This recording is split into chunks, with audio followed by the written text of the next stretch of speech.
गहरी रात थी। आसमान में काले बादल छाए थे और बिजली चमक रही थी। 6 दोस्त रवि, करण, विशाल, साक्षी, नेहा और प्रिया एक गाड़ी में बैठे हुए सुनसान रास्ते पर बढ़ रहे थे।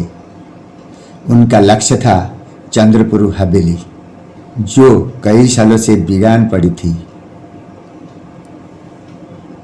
लोगों का कहना था कि वहाँ एक आत्मा का साया है जो हर पूर्णिमा का रात प्रकट होती है।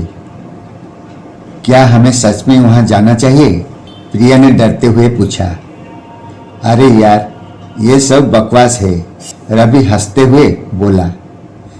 लेकिन शायद ये अफवाह नहीं थी। जब वो हवेली पहुंचे तो उसका दरवाजा अपने आप खुल गया, जैसे कोई उनका इंतजार कर रहा हो। ये अजीब है, विशाल ने कहा। वो अंदर गए। अंदर घना अंधेरा था। टॉर्च की रोशनी में टूटी हुई दीवारें, पुराने फर्नीचर और खून के धब्बे देख रहे थे। अचानक बचाओ बचाओ, एक अजीब सी चीख गूंज उठी। सबने एक दूसरे को घबरा कर देखा। ये आवाज कहाँ से आई? साक्षी ने कांपते हुए पूछा। वो सीढ़ियों से ऊपर गए तो वहाँ एक कमरा था। दरवाजे पर खून से लिखा था, मुझे न्याय चाहिए। रवि ने हिम्मत कर दरवाजा खोला।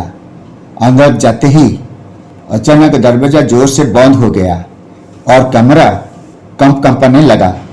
रवि, नेहा चीख पड़ी। रवि हवा में उठा और जैसे किसी ने उसे जोर से दीवार पर पटका हो। उसकी खोपड़ी फट गई और वो वहीं मर गया। साक्षी और प्रिया ने डरकर आंखें बंद कर ली। हमें यहाँ से भागना होगा, विशाल ने चिल्लाया। लेकिन दरवाजे और खिड़कियां अपने आप बंद हो गई। वो फंस चुके थे। तभी एक साया प्रकट हुआ। लंबे बाल, लाल आंखें, सफेद गाउन और खून से लथपथ हाथ। तुम सब मरोगे, वो भयानक आवाज में बोली। करण ने हिम्मत कर कहा, तुम कौन हो? आत्मा रोने लगी। मेरा नाम राधा था। मुझे इस हवेली के मालिक ने धोखा दिया और मार दिया। मेरी आत्मा अब बदला चाहती है। विशाल ने डरते हुए कहा, हम तुम्हारी मदद कैसे कर सकते हैं? इस हवेली के तहखाने में मेरी लाश पड़ी है, उसे जलाओ, तभी मैं मुक्त हो जाऊंगी। करण, विशाल, साक्षी, नेहा और प्रिया तहखाने की ओर भागे। वहां सच में एक कंकाल पड़ा था। यही राधा की लाश है, साक्षी बोली। विशाल ने माचिस निकाली और कंकाल में आग लगा दी। आत्मा ने जोर से चीख मारी। पूरी हवेली हिलने लगी। फिर शांति छा गई। आत्मा गायब हो चुकी थी। हवेली के दरवाजे खुल गए।